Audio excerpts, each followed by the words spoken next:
Hello and welcome to the Imirt Best of 2019 Irish Game Awards. I am your host, David Wims, and alongside me is my co-host for the evening, Jairo Lopez. Jairo, how you doing this evening? Hello everybody. Hello David, how are you? I'm doing good. I'm doing great. Looking forward to seeing who takes these awards here. To start us off, we do have a quick video to show you all of the games that will be showcased in tonight's awards. So yeah, let's have a look.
As you can see, a fantastic set of games on display here for tonight's awards. But just before we get started into those, we do have some news from Imirt. So Jairo, if you could fill us in on what's going on. Absolutely. We at Imirt have been keeping ourselves pretty busy the past few weeks. There is a bunch of news we want to share with you tonight. If you're not a member of Imirt, we highly recommend you to support the Irish community, support the association. Just a few things that we're working on I wanted to share tonight is, so we're announcing today that we have a new set of t-shirts and jumpers rolling out, like Imirt branded t-shirt and jumpers. So it's live on our website, so it's imirt.ie/shop. Go and check it out. We're also posting it on our social media. You'll be seeing there is some fantastic material and some very good high quality hoodies and t-shirts over there. So we appreciate your support and thanks again for supporting us. Another exciting news that we've shared a few hours ago on our social media is that Imirt has been selected by the Screen Skills Ireland for a funding program where we will be rolling out some workshops with international folks from the games industry. Watch out, there's a lot of exciting things to come. There's workshops around game design, narrative, basically all the categories that we have running here on the awards tonight. So keep an eye out. And ultimately, the last thing I wanted to share is about the Imirt elections. So if you want to join Imirt as part of the board, we have our elections going on right now. So we highly recommend and we ask for all the Imirt members to go please and vote and select the candidates that you think will do a good job for the next 2 years within Imirt. So yep, that's it on my side. A lot of exciting news. And I know there's also a lot more to come in 2021, so it's going to be exciting. We really want to have the support of the Irish community. So if you're not a member, please go and join Imirt. It makes a lot of difference for us. Yeah, sounds like there's a lot going on. So make sure you guys join as quickly as you can. Now, once again, before we get into the awards, we do have a guest lined up. So, Jairo, if you could give us a brief overview of who'll be speaking to start off the stream tonight. Absolutely. One of the things that I love about working in games is that you meet people in the most weird ways and they become your friends. And it happens that Chris, our guest today, Christopher Wolf, I met him a while ago, and it's just great to see the work he's been doing in the indie industry, in the indie part of the games industry. So he's now the publishing director for Romanian-based, publisher, those awesome guys. So I know he has a lot of interesting insights to share with us today around pitching, what does it take to make a good pitch, and how you can take it to the next level when you're looking for funding, for publishing, or for partnerships for your game. So let's check this out. So yeah, once again, there should be a lot of information coming from Christopher here. We're just waiting a couple of minutes so we can connect him. But yeah, just looking at the awards later on this evening, it's just you could see from the VT at the start some fantastic games here across the board. Actually, I've just been told that we do have Christopher ready to go. So without further ado, we'll let Christopher take it away to start us off. All right. Hello, everyone. Can you hear me?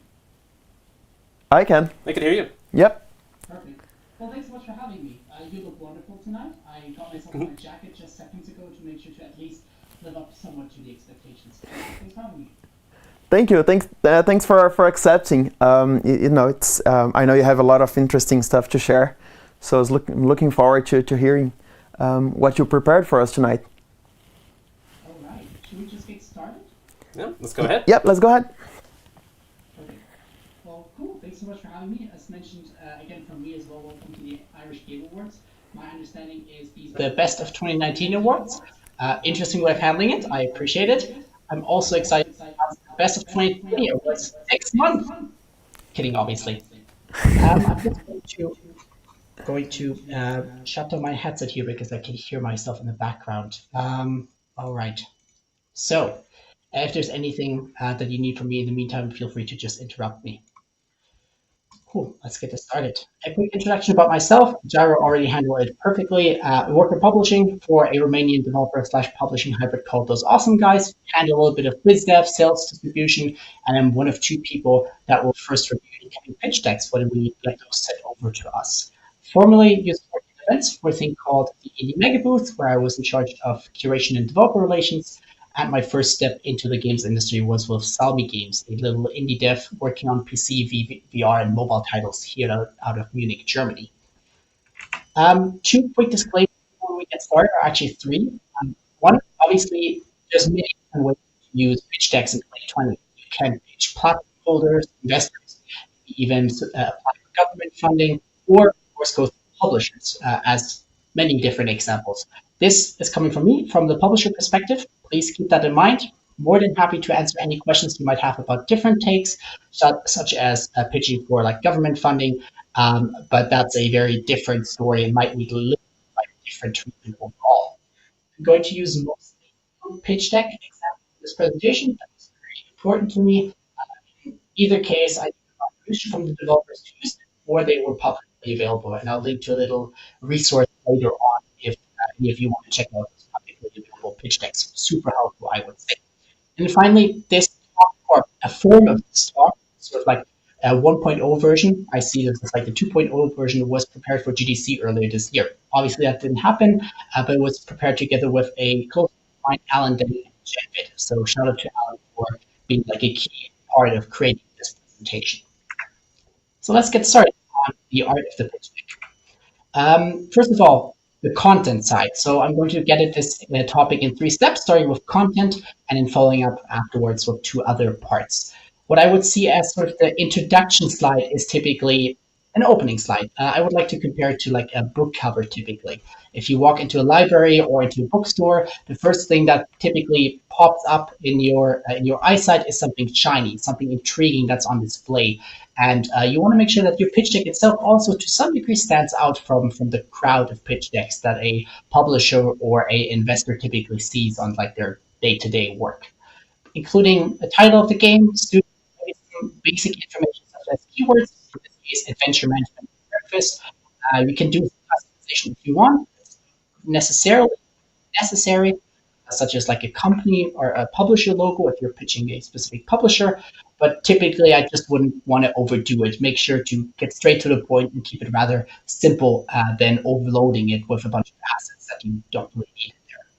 Followed after that, catchy introduction slide. It's typically in the form of like a short project overview. I, as a publisher, want to immediately know what kind of genre I'm looking at, what kind of core elements to expect within the game, maybe even platforms, but make sure to include like a short insight into the setting and the backstory of the title that you're pitching here. In the case of Backbone, wonderful project. The team put their slides up on Twitter a couple of weeks ago. You have the visuals that can deliver the overall vibe. I think this is a wonderful, very minimalist approach to pitch deck, but you instantly get an idea of what you're looking at. It gives you like these adventure vibes. You have Howard, a anthropomorphic detective with a jacket on and board in the background. So it's quite easy to put that game together with in terms of expectations. And then the trailer link, which also is very nicely indicated. You don't have to hover above the screenshot to see that it's a hyperlink, but you immediately get the idea of, oh, there might be some more material to look at here.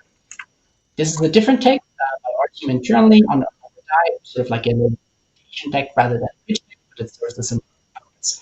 And what you can see in just the first paragraph is the elevator pitch. Since this is not really too much of an active conversation, I'm just going to assume that some people might not know exactly what an elevator pitch is. Basically, what you can imagine is you're at GDC or any other conference, you're jumping into an elevator, doors shut, and right next to you is a CEO of a big publisher that you were trying to reach out to but couldn't meet otherwise, or the head of scouting for someone at Nintendo. And you have about 15 seconds until you arrive on the floor. The doors open up again, and they will leave the elevator. So that's the time you have the elevator pitch. You have to get straight to the point. You need to think in headlines, and you can't give someone like a 30-second introduction of who you are, what you're doing, the backstory of your or game, or the deep lore deep dive. So make sure that your elevator pitch isn't just third-person action RPG, because that's pretty generic, and there's a couple hundred games out there that fall under that same pitch. But think about something like What the Golf Did, which had, I believe, a tagline of a golf game for people that hate golf. That doesn't really tell me anything about the game itself, but I'm intrigued, either if I'm interested in golf or not.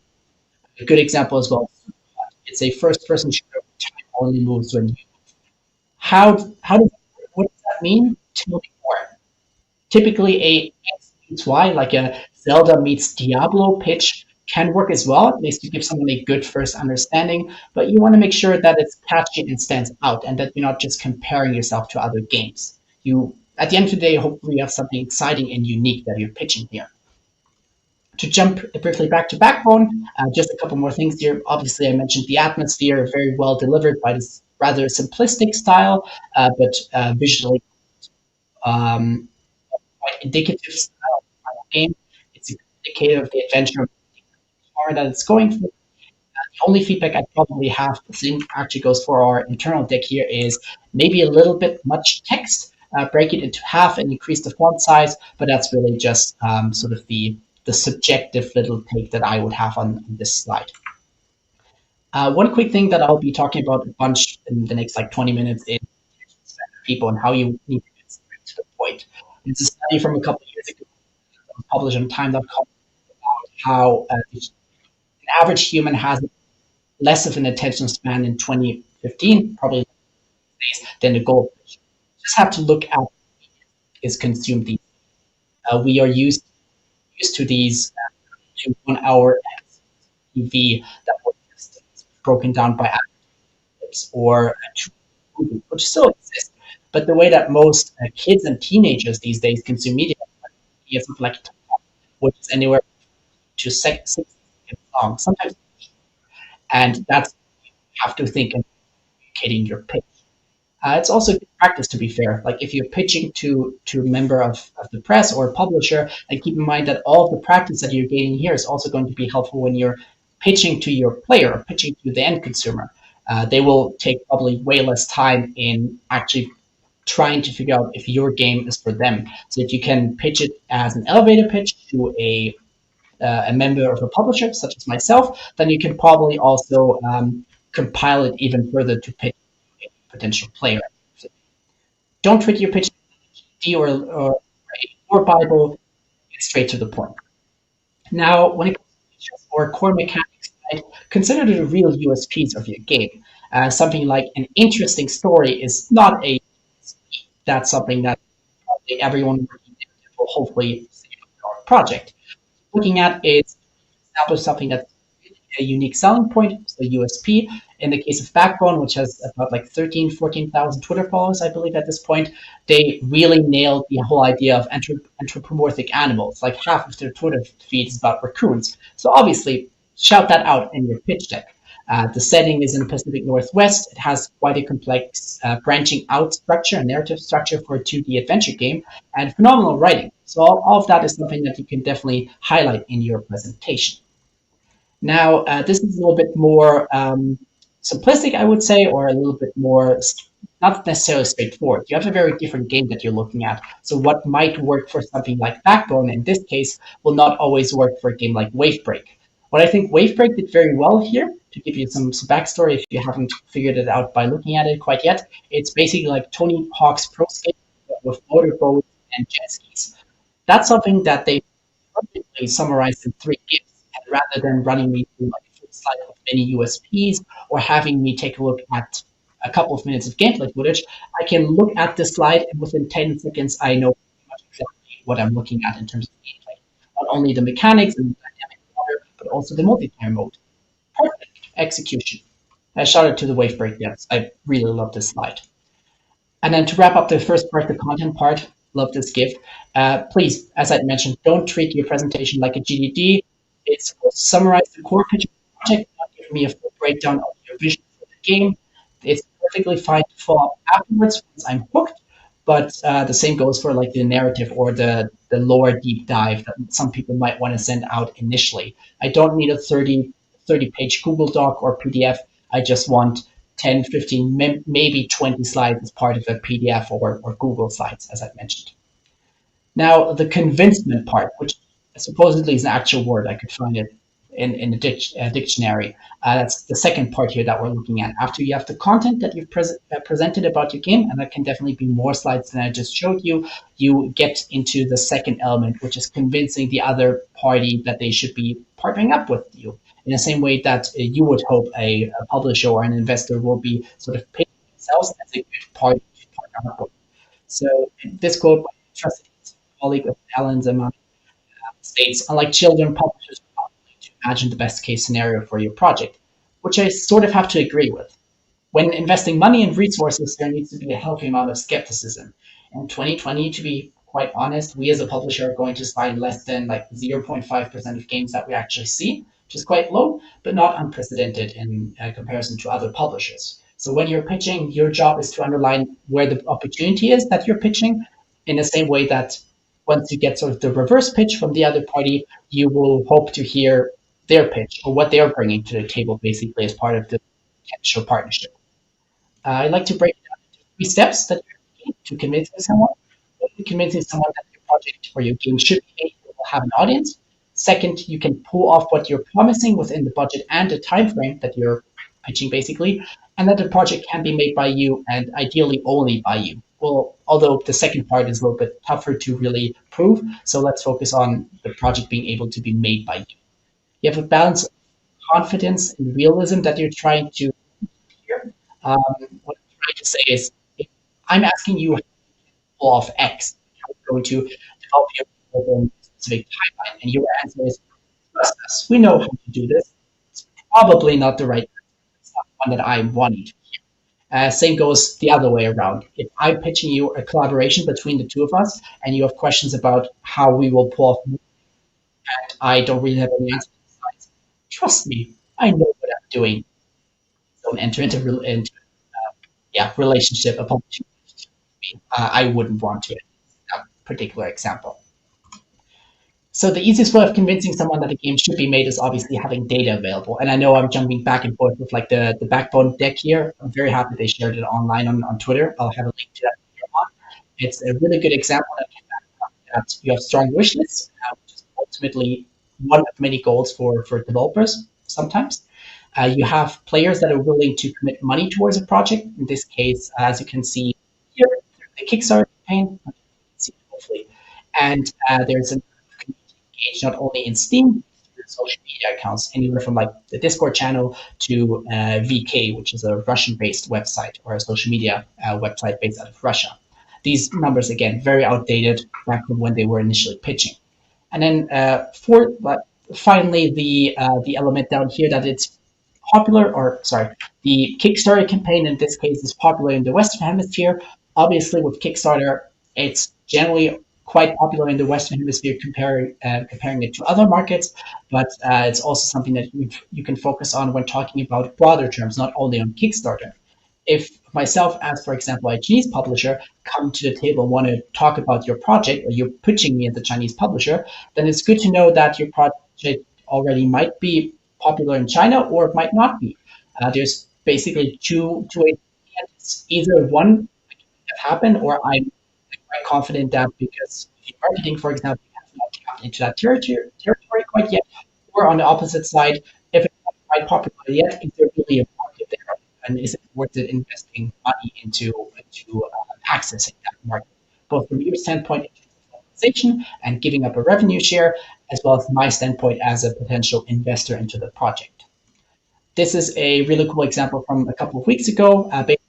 Tried out some marketing beats, rolled out some content already as part of the demo, some community engagement, make different works. It's great to share. Be honest, be transparent.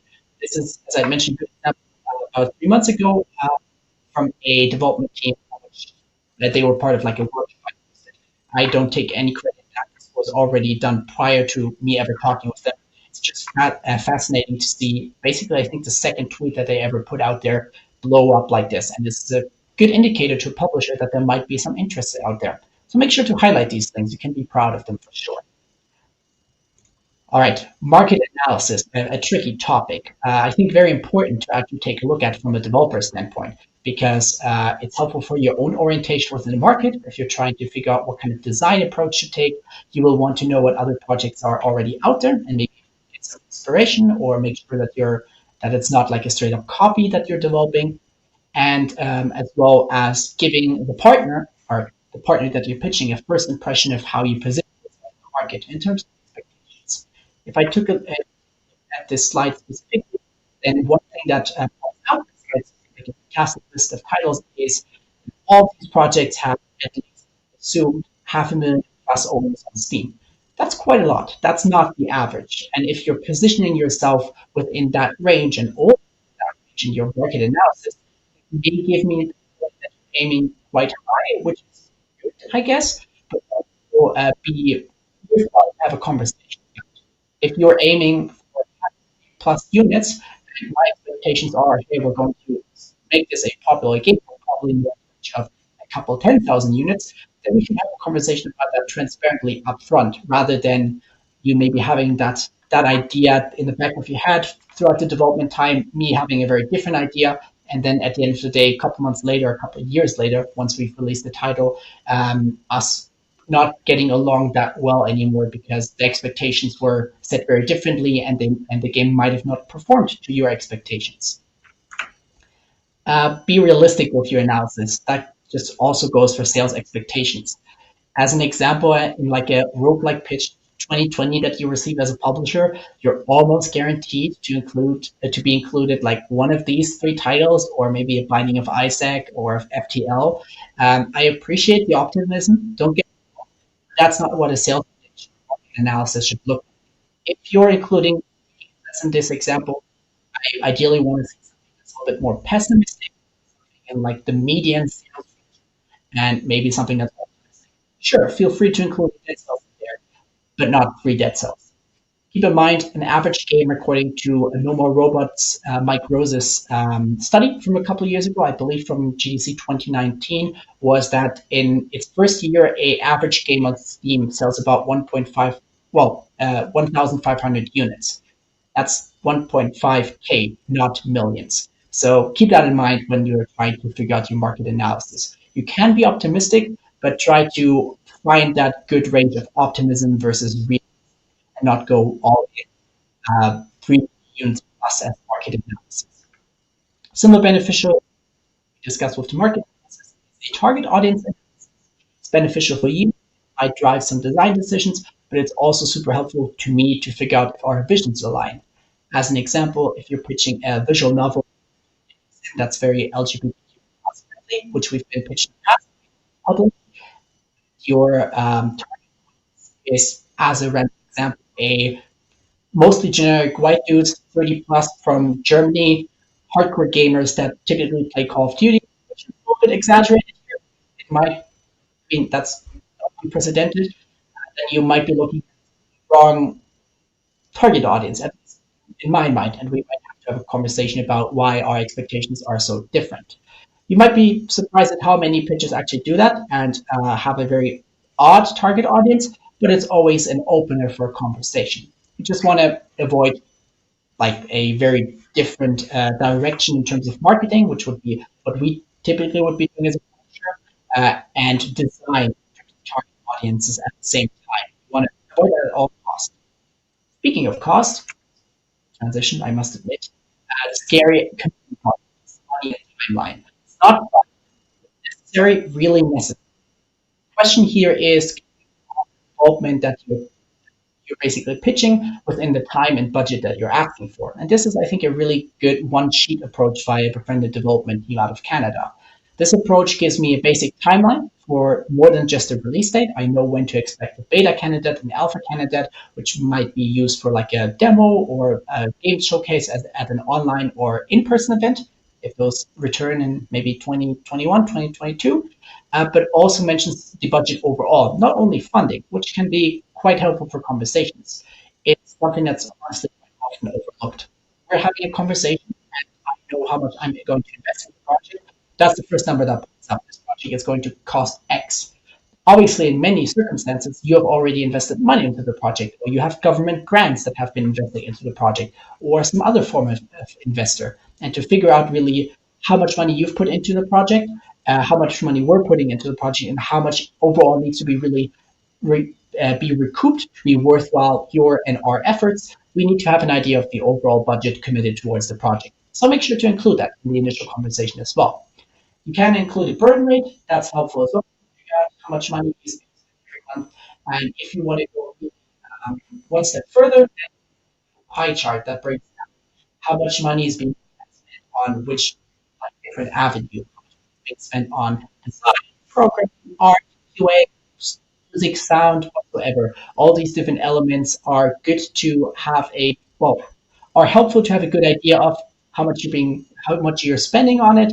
It might again be a conversation that a publisher wants to have with you if you're spending a massive amount on QA every month or every couple of months. And basically a simple pie chart is perfectly fine in my mind. Just make sure that you're not miscommunicating anything, that you're not making Facebook numbers in there. If you don't have a budget yet, ideally prepare for a pitch. One of the first questions that come up, but you don't have to send a spreadsheet breakdown in the initial communication. Sending something like this over here, sorry, I shouldn't be pointing, like this slide is perfectly fine. And then afterwards, when the conversations have been advanced a little bit, having the full-on spreadsheet breakdown available is cool. A little anecdote, we sat down at GDC a couple of years ago as a publisher, got a project pitch to us that was quite exciting. Team was somewhere based out of Europe, wanted to engage in further conversations, and a couple of weeks later, after GDC, after everyone had followed up and we had gotten like the updated pitch deck from them, budget had doubled. Now, that can happen. Miscalculations can happen, but that typically some form of a bad taste in mouth of the other person because they don't necessarily know why that happened. If it happens, make sure to explain and underline what caused that scenario, but ideally, again, run your numbers up front and afterwards pitch and afterwards present the numbers to the other party because you're already establishing a certain expectation here. And if the contract is signed and then you come up with new numbers, that's even worse because you typically have committed to delivering X by date Y. This is a business transaction overall. Alternative timeline, very simple but cohesive, and I think a very nice breakdown of the different stages of development that I can also recommend considering, just to have an alternative out there. Now, the team side, that's the final part of the convincement work that I've mentioned. The ground rule basically being everything you included should ideally underline what you can create, what you're pitching with the resources that you're asking for. You should include your contact information overall, just as a reminder maybe, but that can be also on the final slide. A team overview is super helpful, previous work of the company, relevant previous work of team members. And with relevant, I mean if you've worked on a Call of Duty franchise title, for example, then that's good to know overall. I know you probably have been part of shipping a game, but it doesn't really tell me a lot. Now, if you tell me you've been a narrative lead or a part of the narrative team on the Call of Duty franchise and are pitching me a narrative title, boom, there you go. You have a record to some degree. Obviously, depends on your involvement overall in narrative, and that will be helpful to know when you're pitching a narrative title. Potentially, you may have positions to be so an idea of what team size overall we're looking at, collaborators, really and really the project, accolades, and the philosophy of the companies typically not as important. Again, if you've won something or you have a philosophy that you're proud of course, feel free to mention that as well. Now, the relationship goals, which is a lot of how young I am, is also a very nice way to your expectations towards this relationship. You need dev kits. Are you expecting QA to be handled? Do you want to do that yourself? And what about your IP? Are you open to selling that as part of the deal? Or is that an absolute no go? Is this deal that you're looking for only for a specific territory or specific platforms? And do you want to be involved in like business deal negotiations? Those are things obviously that can come up later on as well during the conversation. But if you already have a very clear idea of, hey, this is what I demand basically, there's no room for negotiation, it's worthwhile pointing that out because you'll save yourself a lot of time and myself a lot of time. Let's say I'm a publisher that only does console and PC, but no mobile. You're pitching a mobile title. It has become quite clear through the pitch deck itself for any reason. Make it clear. Let me know, hey, this is mobile only on the ask slide or the hashtag relationship goals slide as sort of a little summary and give me a quick review of what I'm supposed to expect here. That'll make it way easier for me to tell you, hey, yeah, let's continue. No, sorry, this is not the kind of relationship that we're interested in. And maybe don't bash previous relationships in like initial conversations. Totally get it. We've all had like bad business deals, and it's fine to mention them. But I would approach it more from a background of, hey, in the past we've had some trouble with QA with our partners. That's why, in terms of QA, our ask is X, Y, Z. That you handle all of it. That you don't get your hands dirty and don't get involved, whatever it might be. And speaking of the summary, this is a very rare example that unfortunately not oftentimes is seen actually in pitch decks, which is quite surprising. A summary slide. Yeah, basically put everything together, budget needed, release window, playtime, genre of your project, links to gameplay and build, maybe some screenshots and GIFs. This was created by the wonderful folks over at Rob, which I'll happily link to. They put together a full-on breakdown of basically a template on how to create a pitch deck. I'll link to it on my Twitter account or something like that afterwards or in the chat, whatever works. Really can recommend checking it out if you're, for example, creating a pitch deck for the first time. And then, yeah, have an emphasis on mentioning the concrete deal breakers, as I've mentioned already in the hashtag relationship goals, just to make it clear again for the party that you're publishing. And then finally, a close sheet, contact details, Twitter handle. This is just like an example, but typically your role within the company and your email address as well as your name, maybe some keyword again, perfectly fine. Now let's just jump over to visuals and design overall. It's not going to be a guide on visual design, just a couple of notes that might be interesting and important when creating a pitch deck. When it comes to static imagery, obviously screenshots above anything else. If you have some screenshots available from a prototype or a proof of concept, even to have a good idea of what I'm looking at or what to be expected, include those. That's fantastic. That should probably be your ideal way of handling things. Art, as I mentioned, as like opening slide, as like a key image that will attract the viewer's eye is pretty helpful, but it shouldn't be the only thing that you're showcasing, as long as it's not the only thing that you have available, which in that case, of course, key art only. And then mockups are perfectly fine as well. We know development is a process. You might not already have finalized screenshots for the game to be shown off if you're early in development and already pitching for funding. On the other moving images, videos, gameplay over anything. It shows how the game plays. People want to know what they're looking at. If you have gameplay available, I definitely recommend highlighting that already.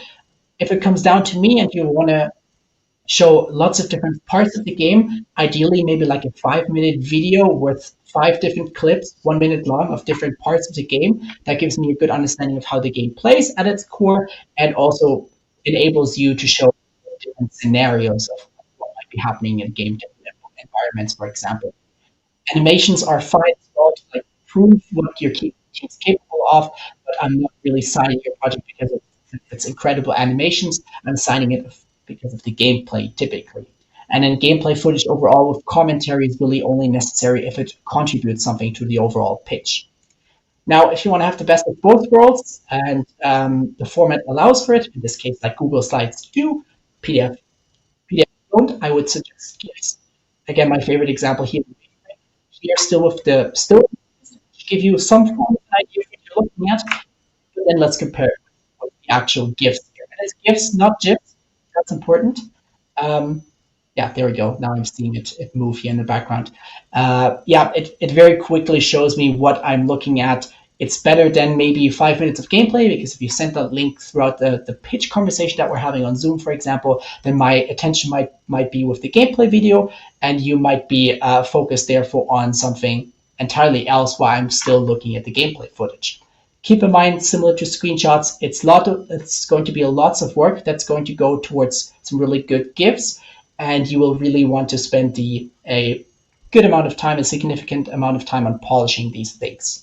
One resource I'd like to point towards again is Screenshot Theory by Adam and Becca Salzman from 2018. Still relevant, still super helpful. A quote from their blog post states, "Putting extra cycles into designing how the exposed 1% of your thing functions is maybe good." Fully agree with that. You want to spend that extra time polishing whatever might be sort of the first visuals that me as the party that you're pitching is seeing will see. So yeah, don't underappreciate good screenshots and GIFs. And the good thing is you can also reuse them on social media afterwards, or even prior. Now, finally, writing for comprehension and also design overall. You don't have to be a phenomenal graphic designer or have to have an illustrator as part of the team or spend that additional money. This team, for example, it's a super simple approach that many of you could probably easily copy through what's it called, like PowerPoint or Google Sheets without too much effort. Obviously, a lot of polish has gone into this in creating a good GIF that's fitting, and to figuring out the right wording, the right formatting with bold and italic formatting of the words themselves and the letters themselves. So make sure to just invest the necessary time, get as much feedback as possible on your slides prior to sending them out. I would suggest, in terms of visual deck design, if you have the resources available or know someone that you can trust and that can help you out, spending that additional time and money and energy on creating like a really beautiful virtual composition throughout the entire pitch deck can go a long way. I've shown you just a couple of examples of like the Bear Breakfast presentation, the pitch deck, as well as the Backbone pitch deck. Both look beautiful. Here are 3 more examples that I think have like a very clear visual style throughout all their slides. And as I mentioned, it can go a long way when you're pitching someone. That's it. Stay in touch. As I mentioned, more material. I just use this hyperlink. WePublish.games will redirect you to a page with a couple of pitch decks, the 2 that I mentioned previously. If you have any questions, ping me on Twitter. And otherwise, I'm here for any questions that you might have. And good luck to all the nominees tonight.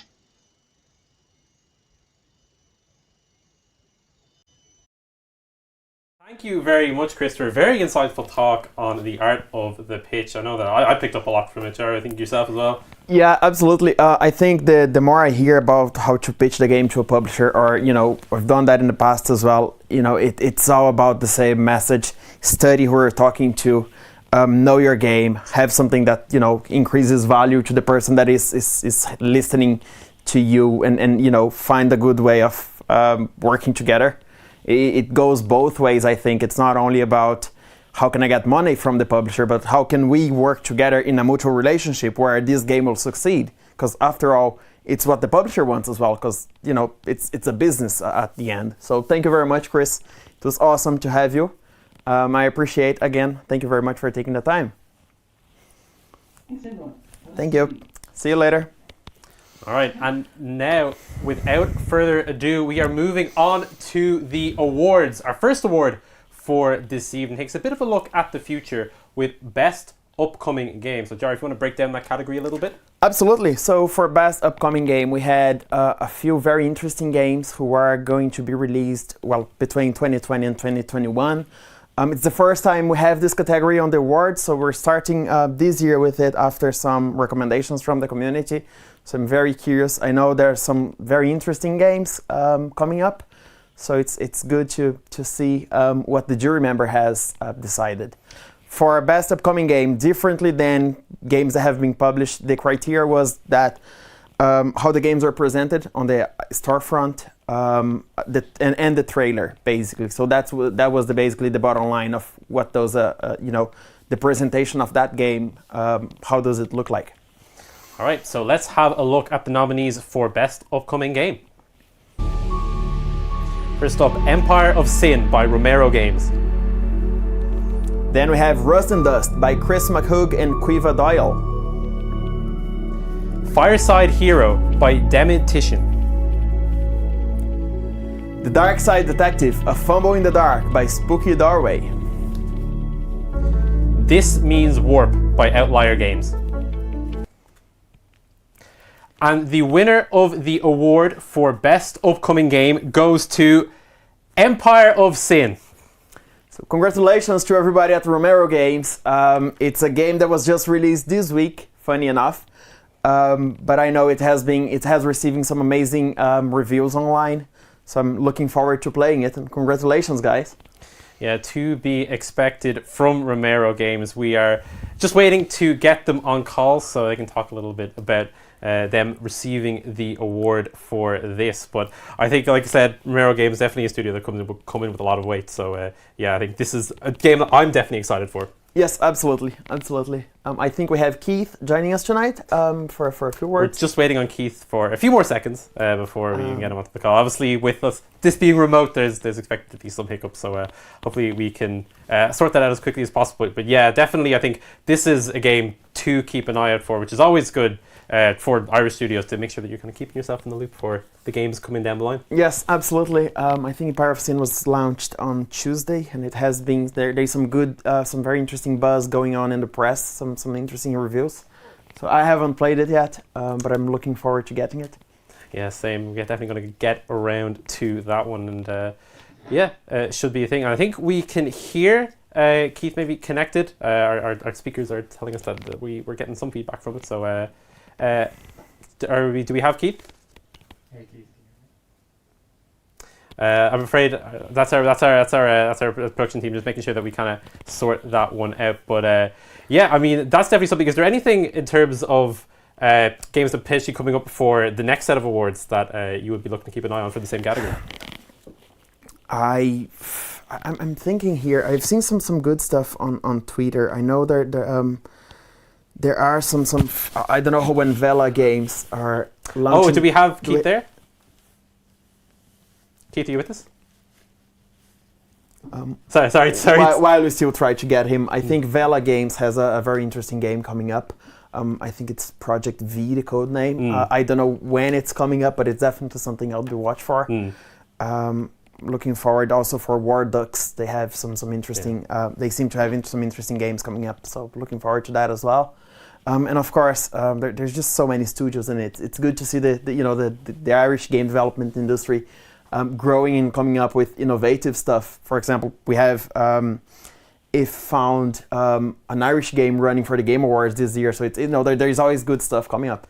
Yeah, exactly. I think Project V is one of that. I'm definitely excited for, given the kind of the categories that it's in, and I believe there was a big announcement about it today. So yeah, I think all excitement on the front for upcoming Irish games. Once again, we're still trying to get Keith on from Romero Games just for a bit of an intro, and we actually have Keith coming in there. So Keith, can you hear us? Can you hear me? Yes, I can hear you. Can you hear us? Okay. How are you tonight? Good, thanks. Congratulations on the award. How does it feel to have won Best Upcoming Game? Oh, that's great. A great time because the game only came out a couple of days ago, but and that was the 2019 games. Go ahead. Sorry, jumping in and out. Can you hear us? I can. Okay. Yeah, just about. But yeah, so it coincides nicely. So as Gyro said, the game's kind of been generating a nice bit of a buzz since its release recently on Tuesday. Yeah, we've been happy with the response. I mean, we still have a lot of work to do. If anyone knows Paradox Games, they'll get updated regularly over the course of the life of the game. So we have a lot more work ahead of us. With a lot of updates and a lot of content that people won't have seen yet. But we're looking forward to supporting the game and just excited that people are finally getting to play it. We've been working long and hard on it for close to 4 years now. So it's great to finally get it out there. And how does it feel to have been to have shipped it in the middle of the pandemic when you guys were moving, shifting to work from home and so on? Sure. But it was certainly a challenge. We had a lot of things to overcome, but the team was amazing. There was a lot of communication, and people really just fell into doing whatever needed to be done, and it was an awesome response from the team. The transition went really well. Well, glad to hear that. Sorry, say again? I'm glad to hear that. So thank you very much, Keith, for joining us. We still have a few more interesting other games as well to unveil tonight. Yep, so once again, thank you very much for joining us and congratulations on the award for Best Upcoming Game 2019. Now let us move on to our second category of the evening, Best Game Design. Yes, I've heard from we've had people from the industry to vote. The jury was made of people, specialists from the industry for each category. I've heard that there's some very interesting, when they were voting and they were going through. I've heard some very interesting conversations going on. So it seems it was a very, very high bar overall. So I'm looking forward to finding out who the winner is. But first, let's have a look at the nominees in the category for Best Game Design. Demon Pit by Psychic Software and Doomcube. Cardpocalypse by Gambrinus. Investor Island by Tall Team Limited. Lego Duplo World by Story Toys. VR Doctor Training Simulator, LMA Insertion by Tubes. Castle Costume by Straton Studios.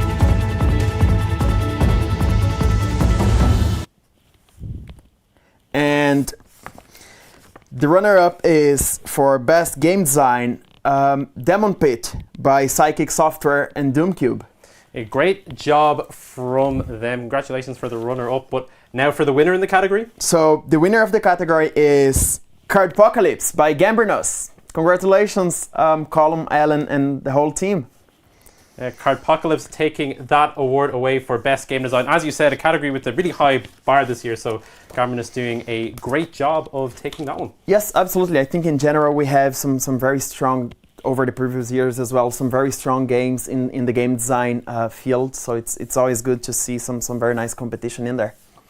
Yeah, certainly, and we're going to try to get someone on from Gambrinus, I believe, to chat about receiving this award in just a few seconds. Once again, working through things a bit remotely, so a few hiccups in there. But how do you think the game design category translates relative to other ones and its kind of weight towards maybe the Game of the Year award potentially? I think it's so. I think at the end of the day, and we will see this tonight, Game of the Year, it's not about just winning a couple of categories. It's just like the game as a whole instead of just best art or best narrative. Of course, having a best or a good narrative or a good art does add up to the chance that winning the Game of the Year. But I think game design is one of the fundamentals of game development. It's definitely it has a bigger weight, I think. I suppose we have Gambrinus already. Just waiting on a little bit of word back from that, as you can hear it patched in. So we're hoping that we have them on soon to discuss their win in the game design category. Yes, we can hear you. Yes, I can't change the camera. All right, we're just waiting to fully loop him in to the call. We're just like I said, just sorting it out with our producers to get it sorted here, and we'll see. We're waiting for that, but yeah, I mean, Cardpocalypse definitely a game that came out quite strong in 2019, and I think received a lot of love. Yes, absolutely. So we have, it's weird to be doing this remotely this year. We've got, we have our, the awards in somewhere, and then we end up everybody going to the pub together. So it's definitely weird to have this online. We thought back in March or back in April when things got more serious, we're like, yeah, it's just going to last a couple of months. And, we're 9 months in now. Oh, do we have... Yeah, we have Gavrinis on, ready to talk about... Do we have Angelo? Hello, Angelo, can you hear us? Yes, we can hear you. Right from Greece, so we have Angelo tonight with us. Congratulations on the award for Best Game Design. How does it feel to win the award?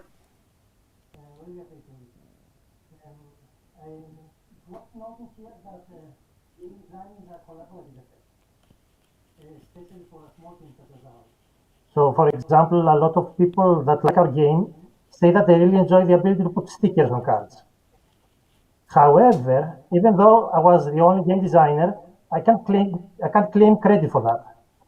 The decision to add elements like stickers to the game is discussed, improved, and decided upon by everyone in the team. So I even can't remember who actually suggested that idea first. So I want to accept this award on behalf of our whole team, especially because everyone threw in ideas and gave feedback in order to get a game to the level it is now.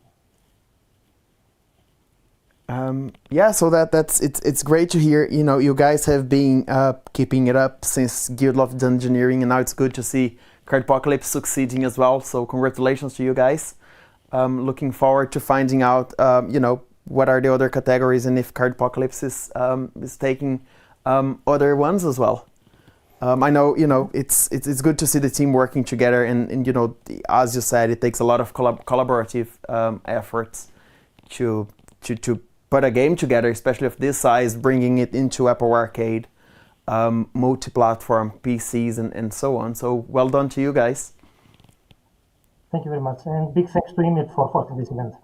Oh, our pleasure. We're always happy to help. All right, thank you once again for tuning in. Congratulations for the Best Game Design Award. Now we move on to our third category of the evening, Best Narrative. We have some very interesting, very exciting, and super narrative games running up as well. So let's find out what who are the nominees for the category. The Exploitation Game by Colm Higgins and Trokra. Cardpocalypse by Gambrinus. Lego Duplo World by Story Toys. Sanctified by Tooth and Claw Games. Castle Costume by Stratton Studios.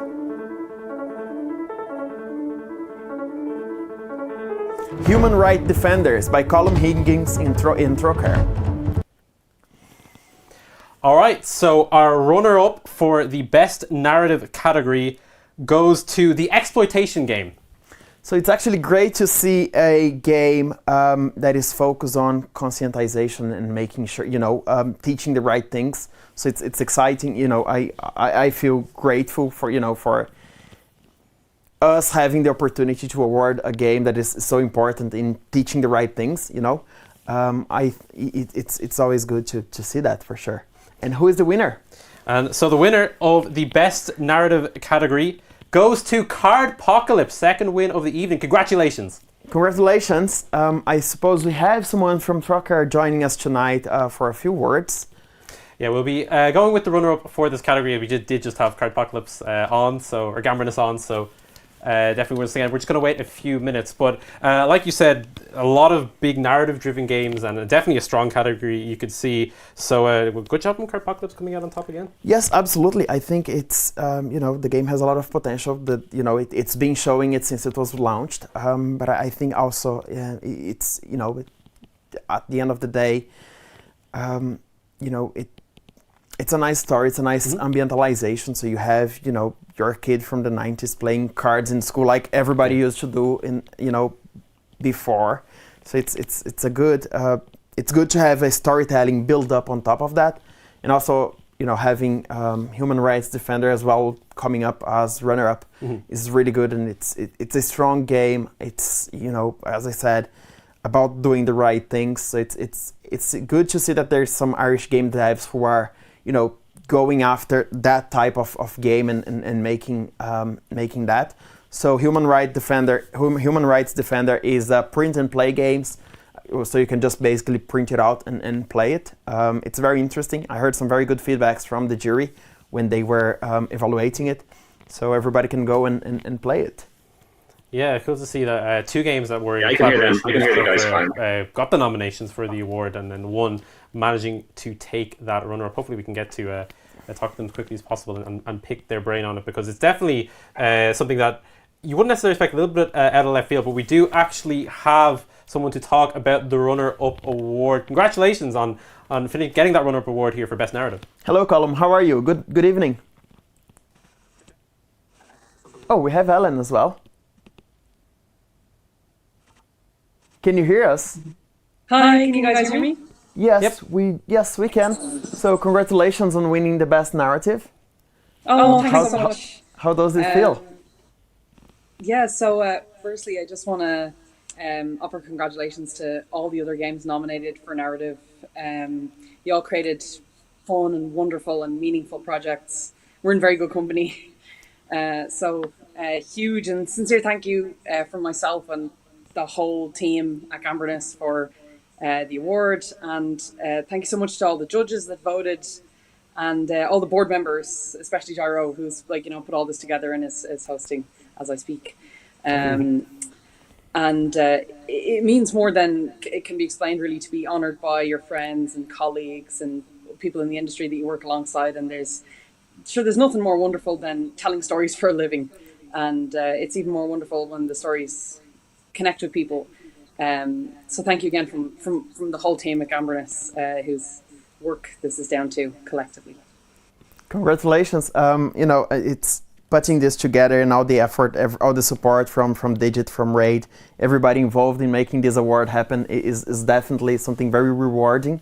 It's self-rewarding, actually, and it's good to be great games being recognized, like Gambrin, like Cardpocalypse, like Human Rights Defender, and many others that we will find out tonight. So thank you very much. Yeah, thanks so much. And once again, congratulations on the runner-up for Best Narrative. Now we move on to our fourth award of the evening, Best Art. So yes, definitely. I think we have some very interesting, again, very strong titles coming up. So I'm looking forward to finding out who are the nominees. Can we have the video? Right. Demon Pit by Psychic Software and Doomcube. Cardpocalypse by Gambrinus. Lego Duplo World by Storytoys. Mindframe Arena by Fierce Fun. Castle Costume by Stratton Studios. And let's find out who the runner-up and winner for Best Game Art are. So the runner-up is Cardpocalypse by Gambrinus. Gambrinus, congratulations on the runner-up. Not quite the winner awards maybe we've got previously, but still congratulations on yet another award. And the winner is Demon Pit by Psychic Software and Doomcube. Congratulations. Congratulations to them for their art. That's, like you said, it's a lot of interesting games in the category for 2019. So certainly coming out on top in that one, great achievement. Yeah, absolutely. I think 2019 was a great year overall. We see, among other categories, and even games that didn't run for the awards, you see how strong it was. It was a very strong year, we had for the Irish games industry, and I think it's just the beginning of a beautiful story that we're gonna see in the next few years. Yeah, it's definitely something to keep an eye on, I think, as well as the industry kind of continues to grow within Ireland, that the art will increase and increase, and these games start to look a lot more beautiful, which is as always fantastic to see. I'm someone who's massively into very like visually, aesthetically pleasing games, so definitely excited for a lot that's coming out of the industry. Yes, absolutely.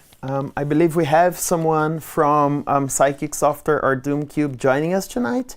Yes, we are just waiting on them to join the call. But like I said, we're just waiting on that for the moment. Like I said, the remote kind of thing does introduce a few hiccups. But yeah, certainly, I think these guys did a fantastic job this in 2019 with Demon Pit. Certainly a game to keep an eye out for. And it's interesting to see the variety of art styles in like across all the nominees. Yeah. You have 2D platformers, you have 3D, you have games who are heavily, inspired in Doom, like Demon Pit, and having that thematic and that art style. So it's good to see that it's just not about pixel art or just about 3D games. So there's a wide variety of different games. That all these different awards are acknowledging all these different styles, but do have someone from Psychic Studios there to accept the award. Congratulations. Hi there. Thank you very much. Hey, Paul, how are you doing tonight? Not too bad. Nice tuning into the awards, and you've done a really good job in the whole studio there. Thank you, and thanks for joining us. I know, especially you, and I've told you this. I've told you this many times. You are one of the artists that I really admire, and I really like, following your work across. I think all games you've worked on. It's definitely a very strong art style, and it's beautiful to see how you go from Dark Side Detective to Demon Pit to Eldritch House or other games you have worked on. So congratulations. Thank you very much. How does it feel, and what do you think?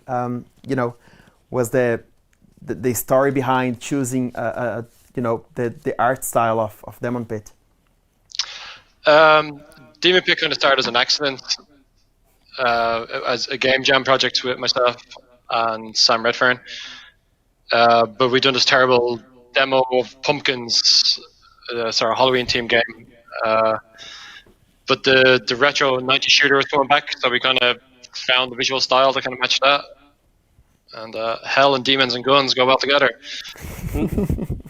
Yeah, I think it does. So congratulations and thanks for joining us. The awards will be posted to all the winners and runner-ups. Hopefully you get it soon.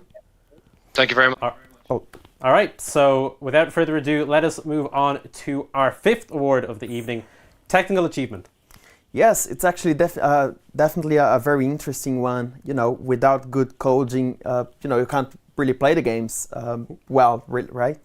So it's definitely an important category. I think something that usually indie devs are very strong with, especially in Ireland. I think you see some you don't see a lot of buggy games or so on. So they're very detail oriented in finding the right balance between that part of the code and implementing it and so on. So let's find out who the runner-up and winner are.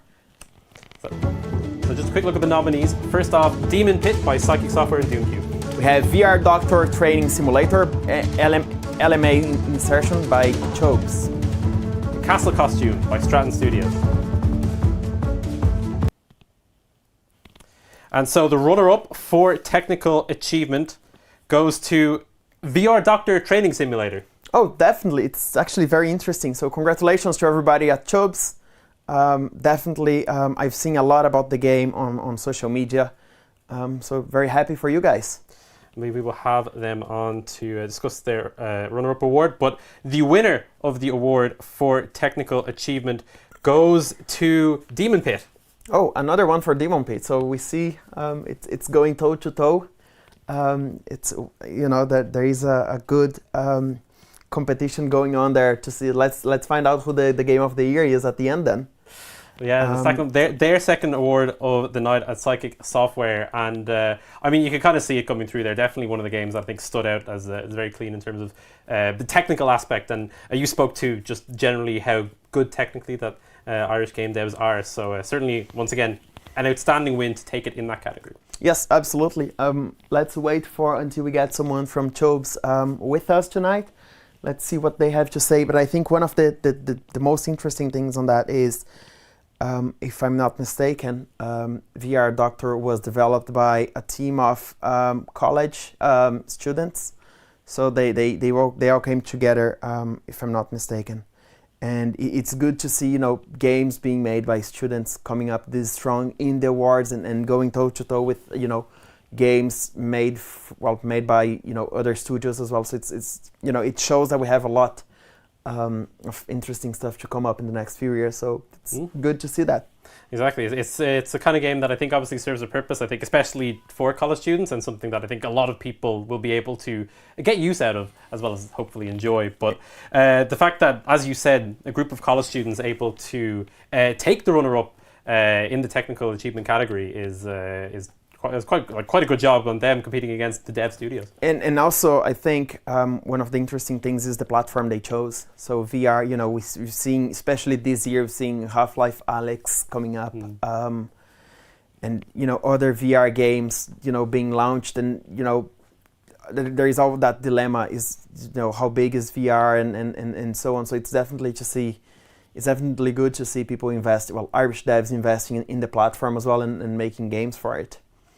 Yeah, certainly. I think it'll be interesting to see how the VR space with Irish development specifically develops over the next few years, and hopefully we get a lot out of it, because it is, I think, obviously it's a market that is growing and is kind of set to explode at some stage. Yes, absolutely. I agree. Let's wait until we get someone from Chobes with us tonight. All right. So unfortunately, we won't actually have Tubes with us to accept the award in person this evening. They're having a few tech issues on their side, but they did say thank you, and once again, congratulations to them for the runner-up award, and to Psychic Studios for Demon Pit taking the winner in the technical achievement category. Next up, our sixth award of the evening is Best Audio. You want to give a bit more rundown on the category? Yes, absolutely. We've had, our independent jury. We've had folks from all over, folks from Remedy, from other AAA studios, and overall, I think the feedback was that all the games were pretty strong, and it was actually difficult for them to come together and find out what was which one deserved to be the winner and which one deserved to be the runner-up. So I'm looking forward to finding out. Let's check out who the nominees are. Demon Pit by Psychic Software and Doomcube. Cardpocalypse by Gambrinus. Lego Duplo World by Story Toys. Castle Costume by Straton Studios. So let's find out who the runner-up and the winner are for Best Audio. The runner-up is Demon Pit. So Demon Pit won the last two categories, but this time only taking the runner-up. But still, once again, these guys sweeping the awards. Congratulations. And the winner is Cardpocalypse by Gambrinus. So we see again both of them going toe-to-toe and coming together again, winning the category, both of the games. So we're very happy to hear that. Yeah, certainly I think two proving to be very strong games, and I think in the best audio field, it's quite a tightly fought one. We do actually have Paul from Psychic Studios in to talk to us in just a little bit about the runner-up, and I think just about generally across the board, a lot of the awards being taken away by them for what is clearly a game that's done quite well, but as well as Cardpocalypse, as these guys continue to impress. Yes, absolutely. I think, shooting explosions and blowing up monsters, an audio for that can't go wrong. On the other side, we also have Cardpocalypse with a very, I don't know, I really like the guitar solos in Cardpocalypse as well. So it's good to see both of them being recognized for the great work. Let's see what Poe has to say from, we've just found out that Demon Pit was a game that came from a game jam. So let's see what he has to say about the audio as well. So we'll see what the story is there when we get Psychic Studios back into the call. But I think coming from, like you said, a game jam to taking these many awards is good. But I believe we are reconnected here to Psychic Studios. Can you hear us, Poe? I can. Hi, it's been a long time. How are you tonight? It's been age. So, Paul, we may have had a bit of a did we lose a him? disconnect on our end. Oh, it's tragic. Just as we were about to pick his brain. Yeah, on, exactly. all the awards the studio was winning. Let's see if we can go back to reconnect with him. Yeah. Just wait for a bit of an update from our producers on whether or not we can get them back onto the thing. But yeah, I mean, these guys, clearly it's a fantastic game coming out from them in Demon Pit this year, and I mean, it's rightfully taking award after award here. I believe it's 2 winners awards and 2 runners up so far. Yes, I think so. So it's being 1, 2, 3. Yes, exactly. So it's being 2 winners, and 2 runner-up. So it's definitely that's definitely a game that's it's definitely coming up very strong. Proving to be quite successful here. So yeah, we're just so we're actually going to move on to the next category. No, congrats to the runners-up interview for this one, but our next category takes a bit of a different turn as we look at the best analog game for 2019. I think, especially with lockdown and everybody, staying home, at least me, we started playing a lot more board games in the house from some of the games that are actually running tonight, were actually nominated, to other games that I've had for a long time and I never managed to play them, or even to Uno. So it's fun to see how I personally, I started playing a lot more board games and other analog games since the pandemic. So it's I know we have some very exciting games tonight. So I'm looking forward to finding out who the nominees are.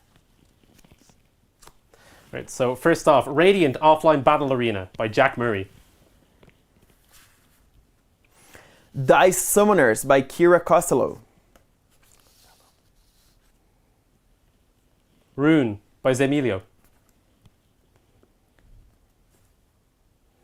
And so now to announce the runner-up in the best analog game category, it goes to Rune. Oh, that's interesting. And who is the winner? And so the winner of the best analog game category is Radiant Offline Battle Arena by Jack Murray. Oh, that's amazing. That's great to hear. I think you have played Radiant before, right? We were discussing the nominations before the stream, and I was like, I hope Radiant does well. That's the game that actually I've played a lot of. Someone who's played a bunch of card games before. So personally, I'm definitely a big fan of that one. So I'm quite happy to see that take the prize here for best analog game. I think generally Irish game devs have been doing fairly well in the analog game space. I've seen a lot. I've been to a few different play sessions. I've played it in even when I went to Dublin Makers last year. I think I was very surprised to see a lot of Irish analog game devs, there with their games and having people to play it. And so I think it's overall a very strong part of the community in Ireland. Yeah, certainly is. It's fantastic to see kind of innovation as well, I think, in that space and seeing them come up with these new ideas for the analog games. It's always great to see, and I think, like I said, Ireland is a place that does quite well in that in general. So yeah, certainly as someone who likes the board and card games at heart, this is it warms my heart to see them do so well. Hopefully we will have Jack Murray or one of the people behind Radiant on to talk about the award in just a few seconds. But yeah, certainly I think it's cool to see as well that they do kind of get the involvement in these kind of awards. Sometimes they can focus a little bit too much on the video game aspect, but definitely credit where credit is due for the analog games. Yes, absolutely. I think it's looking every year we have very strong analog games coming up for the awards, so it's good to see. I personally have played Rune. I haven't played Radiant yet, but I'll definitely check it out. Yeah, certainly things to keep an eye on next time you are shopping for, down and down in the shop looking for a board game to play with the family, or if you want to, sometimes ruin relationships. Although I suppose the good board games the good board games tend to go down quite well with everybody. So, definitely something to keep an eye on, especially for future years when looking at the same category. Yes, absolutely. Do we have anyone joining us tonight? I believe we are just waiting on Okay. on Jack Murray to join us here. Actually, I've just been told that unfortunately we're still having these connection issues with a few people joining us, so we will have to pass on that. But once again, congratulations for the win in the best analog category. Now we move on to the big one, the finale. It is time. Already, we just started. We're already doing Game of the Year. That's just how it is. It's flown by. Time flies when you're having fun. But we are moving on to the 2019 Game of the Year. Game of the Year, as I said before, it's always about the game as a whole instead of how. I'm actually hearing that we actually just connected. That's good. With Jack, so we can get him in to talk about him receiving the award, managing to maybe fixing a few of the tech issues that have been hindering us so far this evening. Just waiting for a beautiful face to pop up on the screens beside us, so we can quiz him or let him take the floor. That was a bait. Was it? Yeah. Okay. All right. So, without further ado, let us move on to the nominees for the 2019 Game of the Year award. All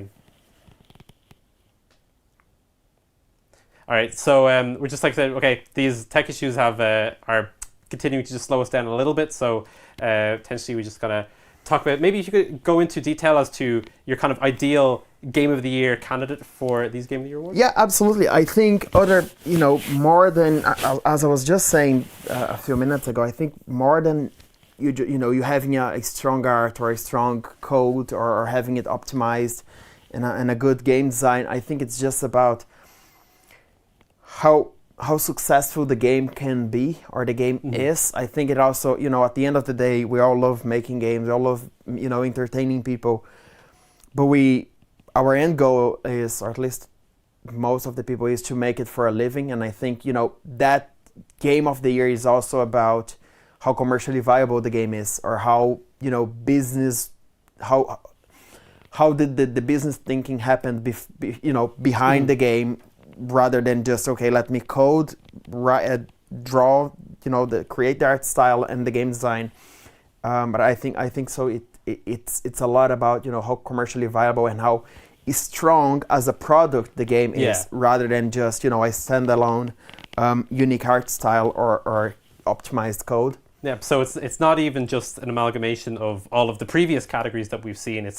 It's on top of that, just whether the game is performing well, is people are enjoying it. I think is I think so. One of the things that Angelo said tonight here when he was receiving the award for the best game design is that game design is about teamwork, and I think Game of the Year is also about teamwork, because you can't have a Game of the Year if art, game design, narrative, tech didn't come together and found a common way of making that, of executing on that. So I think it's about teamwork, and in all the aspects, the aspects involved in game development. Yeah, I think teamwork does make the dream work, and I think I think like you said as well, it's cool to see how kind of all these aspects come together, and then on top as well, you get this fantastic game as well, and then people love to enjoy and get as many people as possible. If it all comes well together at the end, and then people start playing it and they start buying it, and it's suddenly it's a commercially successful game, and the studio is then off to the next thing, and it goes on and on. Yep. I believe we do have the nominees ready to go, so if we could get that lined up, we'll have a look at the nominees for Best Game of 2019. First off, Demon Pit by Psychic Software and Doomcube. Then we have Radiant, Offline Battle Arena by Jack Murray. The Exploitation Game by Colum Higgins and Trokra. Cardpocalypse by Gambrinus. Investor Island by Tall Team Limited. Lego Duplo World by Story Toys. VR Doctor Training Simulator LMA Insertion by Tubes. Dice Summoner by Kira Costello. Mindframe Arena by Fierce Fun.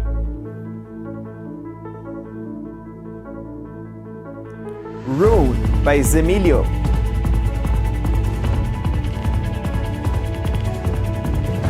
Sanctified by Tooth and Claw Games. Castle Costume by Stratton Studios.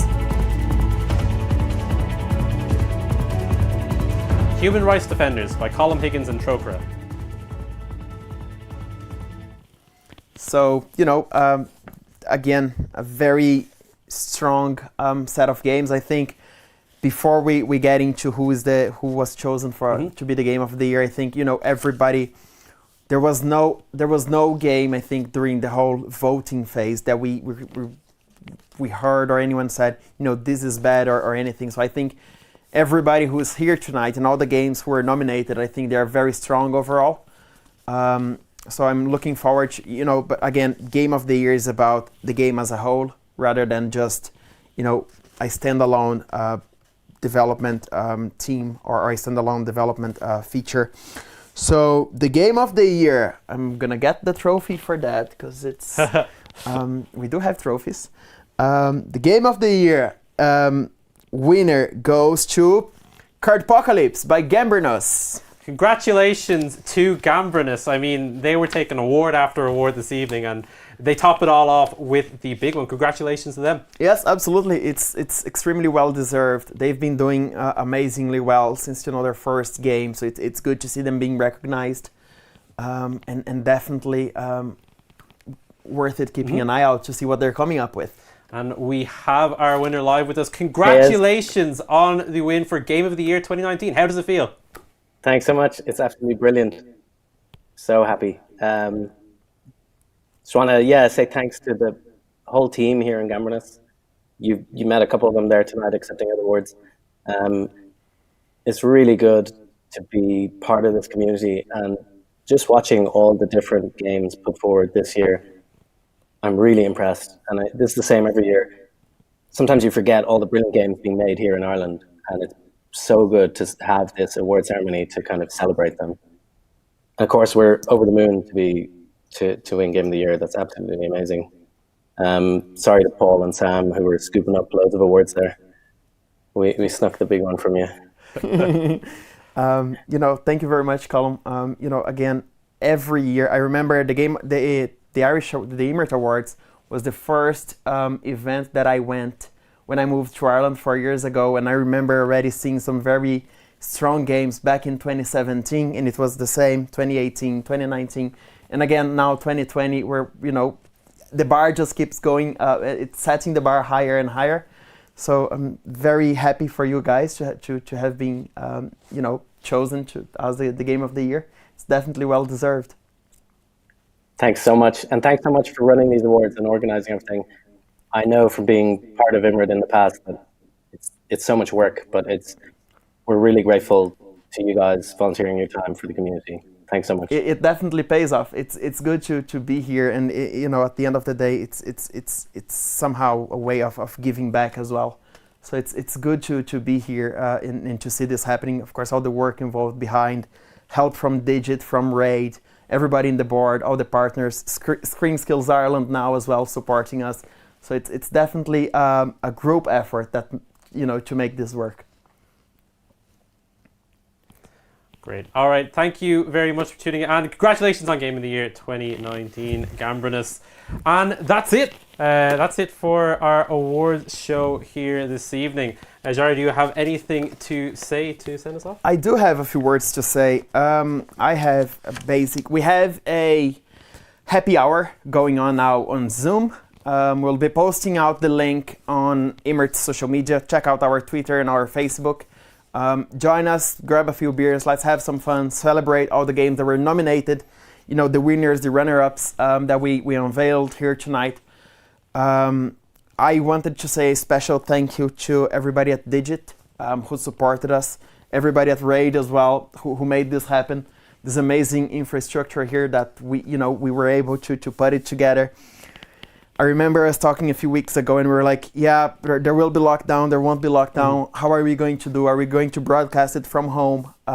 So thanks very much to Brian and Macdara, everybody in the team, who made this work. We were lucky as well that that Ireland went back to level 3 of lockdown, so we could actually be here tonight. It's definitely good to see this happening. So special thanks again to Digit and Raid. Imirt has a lot of stuff coming up in the next few months. If you're not a member, it really helps us, when someone subscribes or when someone joins. You have a set of benefits. You're also supporting the Irish games industry as a whole. We're always looking forward to find, what's the best way to support the industry growing as a whole. And I know 2021 is going to be a big year. We have a few different things we want to explore next year. So hopefully that will help us to build a more solid video games industry in Ireland. That's it on my side. Thanks everybody who stayed with us up until now. I hope to see you everybody in Zoom. Again, we will be posting the Zoom link on our Twitter and Facebook. Check it out. Come join us. Grab a few beers and let's have some fun. All right, and so from us this evening on the stream, myself and Gyro, that will be it. Thank you everybody for tuning in, and congratulations once again to all of the winners and runners up we had this evening. Have a good evening, and we'll see you in 2020 for the awards. See you everybody.